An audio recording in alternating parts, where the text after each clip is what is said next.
Next up, we're going to be making the tail. So at this point, you're going to be needing your 3 pipe cleaners. Mine are quite short. If you've got the longer variety, you might get away with just 2. I take the first one and I fold it in half like this. And then the other 2 are next to each other. And we're going to just attach them to each other like that to lengthen it a little bit. To do the attaching, we use some basic electrician's tape. Just cut off a piece. And you're basically just going to be wrapping your piece around the join area to close it off. Doing it this way closes up any sharp ends that might later hurt a child, and it ensures that the kid is perfectly safe for doing this. So we do that, and then we're going to later, we'll make it shorter on the ends here, but we're going to crochet our tail around it first so that we can see exactly how much of length we need. Okay, mine was a little bit loose, so I've just added a second piece of tape to make sure that we're holding it quite firmly in place. And now I've got my double-stranded length of pipe cleaner ready to go. Okay, we're ready to make the tail now. We're going to start off again with our ivory yarn. Going to make a slip knot, chain 2 stitches, 1, 2, and we are then going to make 6 single crochets in the second stitch from the hook. You could use a magic circle if you wanted to. I'm not very fond of them, so I prefer not to. This is a method that can just replace the magic circle for you. 2, 3,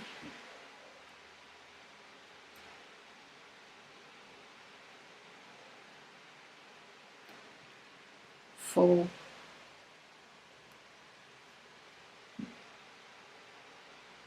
5, and 6, which brings us to the end of round 1. As you can see, it's made a nice little circle, same as it would with a magic circle. I know a lot of people struggle to make a magic circle. This is a great way to replace it. For round 2, we're going to make 6 single crochets. That's 1 in each of the stitches of the first round. That first stitch can be notoriously tricky to get into. So if you need to wiggle your hook around a bit, don't worry about it. Just be patient, you will get into it. That's 1.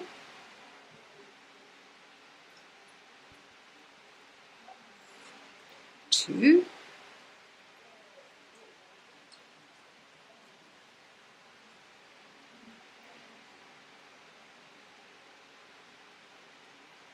3. Our piece will immediately start resembling a bowl since we're not doing any increases. That's number 4.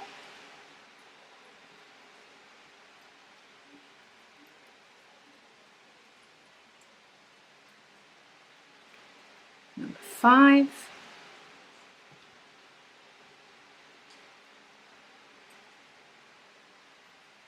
And number 6. Brings us to the end of round 2. For round 3, we are repeating by making another 6 single crochets. That's 1,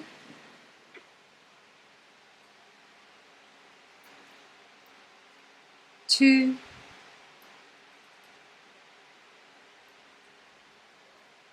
3,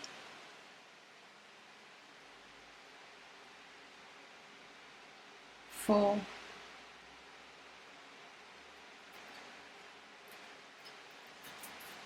5, and 6, which bring us to the end of round 3. For round 4 we will be making 6 slip stitches, so that's 1 in each stitch. It's 1, 2, 3,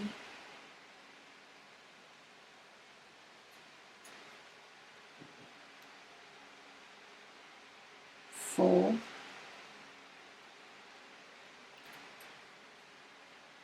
5,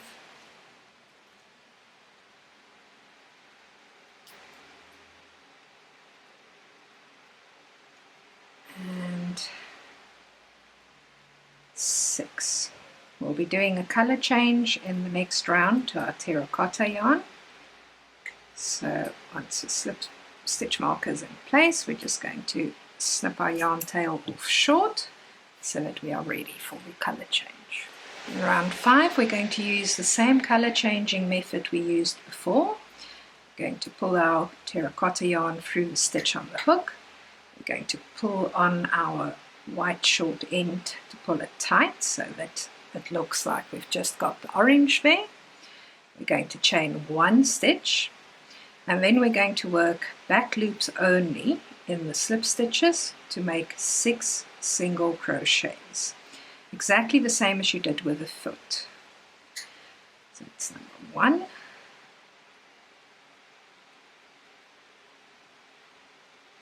2,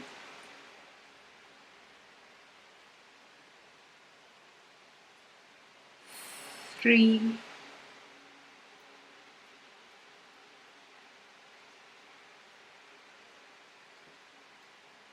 4,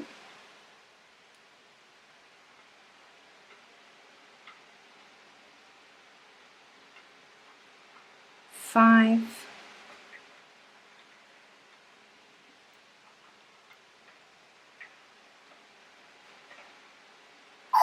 and number 6.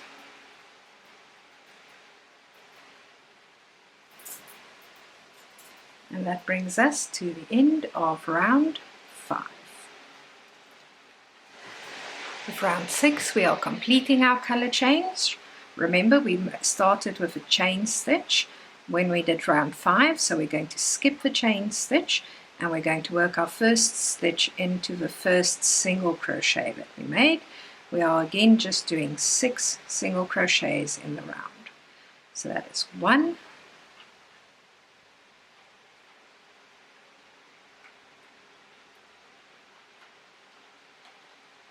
2,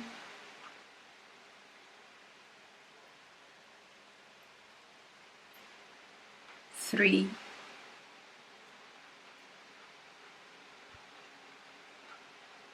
4,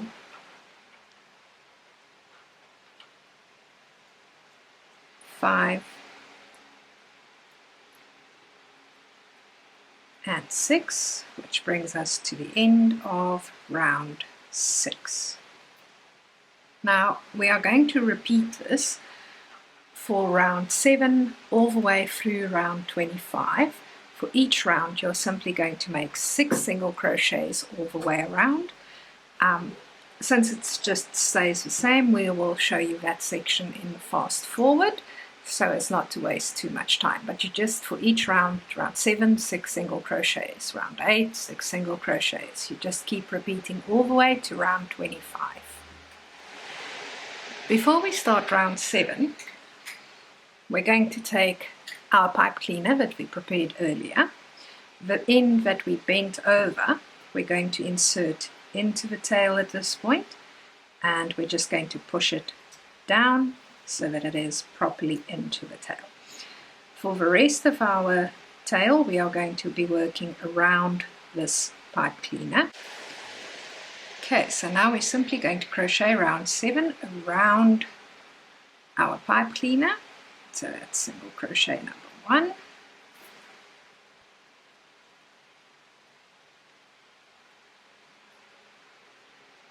number 2,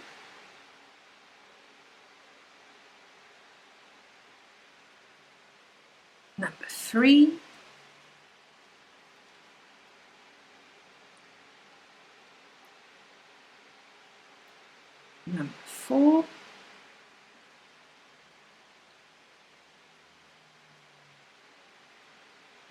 5.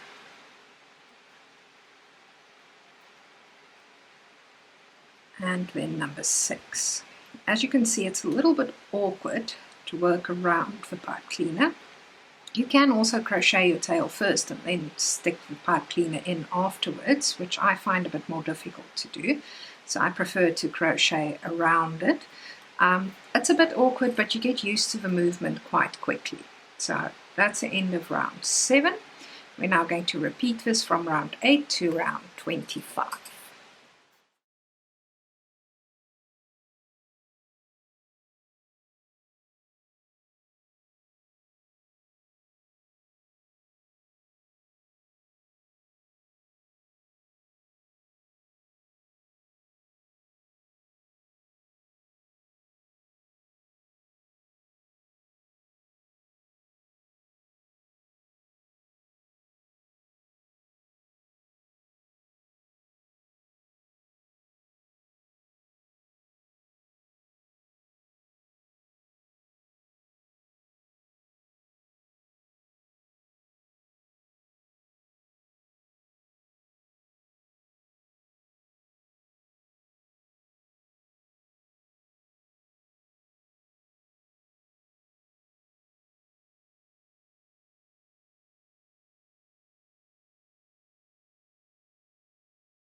Okay, we've now completed all the rounds up to round 25.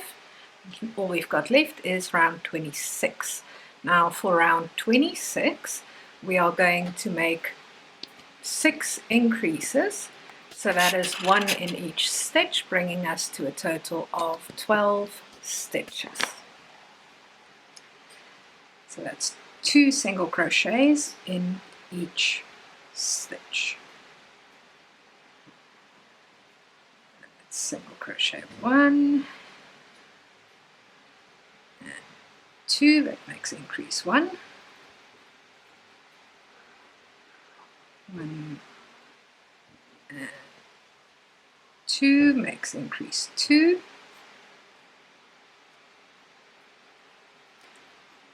1 and 2 makes increase 3. 1 and 2 makes increase 4.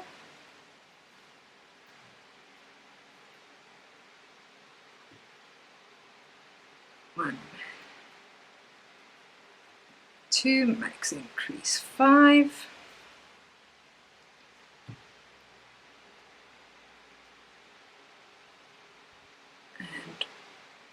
1 and 2 makes increase 6. We're then going to finish off with a slip stitch on the next stitch. We're going to be using our tail to sew on the tail, so you want to leave a bit of length for your sewing. Pull it through, and that completes the tail for Carter the cat. As you can see, it's nice and long. If you haven't been crocheting around your pipe cleaners, now is the time to insert them. If you've already inserted them, you will find that you can now bend your tail into any shape that you like. But first we're going to need to attach it to the cat. We'll do that next. Okay, now that we've finished crocheting, we know how long our tail is going to be. The pieces we've got sticking out here is a little bit too long for what our purpose is. So what I'm going to do is I'm going to start by taking a little bit of electrician's tape, and I'm just going to tape it around these ends just to close off the sharp part, like that. You can see I haven't wrapped it all the way around. Now I'm going to be folding this over,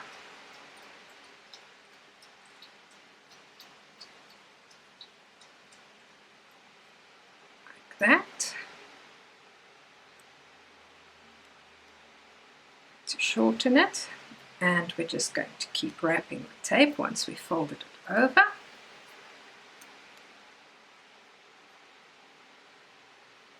Which now gives us a shorter end there. Like that. At this point you can put your tape away. Next we need to attach our tail to Barry. So we've got our little knot that we made when we created the belly button. We're going to be sticking this short end of the tail into the body just below that knot, so roughly around there. Just get a good grip on it.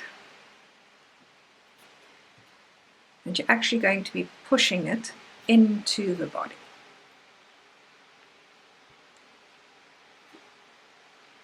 Can be a bit finicky to get it in, but there we go. Once you've got it in,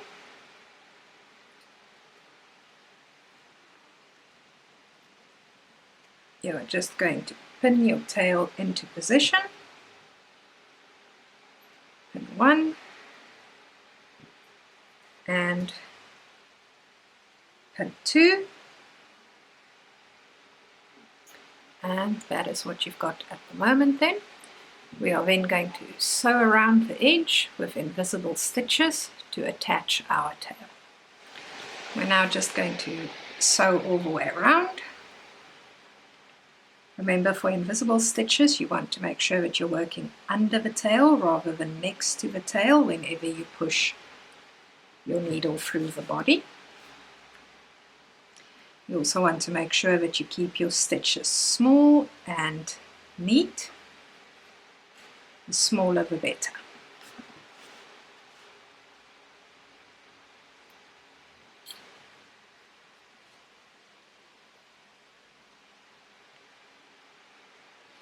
Now, the reason we stick the pipe cleaner into the bum itself is to just give it a stable anchor point so that it doesn't end up coming out.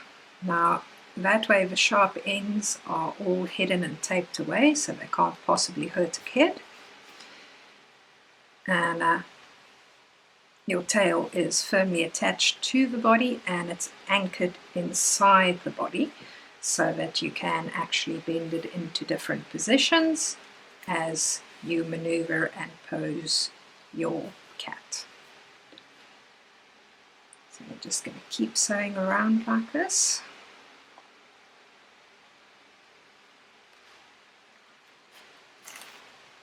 Do make sure that you've got your tail in the center of the bum before you start sewing on. Once you've sewn, you're going to struggle to get it back off again.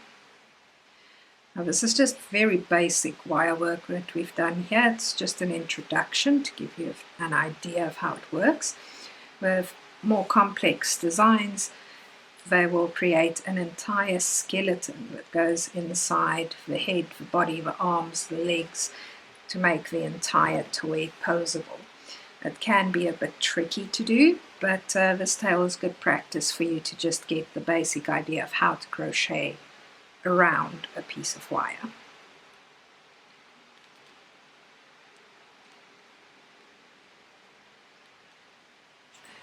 Okay, just to the end.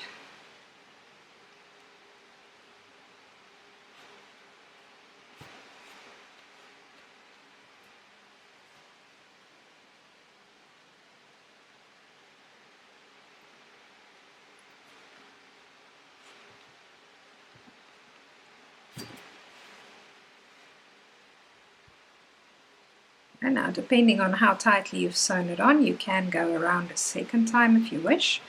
If you think that you've sewn it on appropriately, then once is sufficient. I do like to overlap at least a little bit, so I don't want my things coming loose later on. Once you're happy, you can just come out in a random spot. I tend to move it up a bit higher than that because I want to make sure that it doesn't come out, and if you cut it off too short, since we don't have another piece to tie this to, it can be problematic. So I'm actually going to work it up all the way into the head.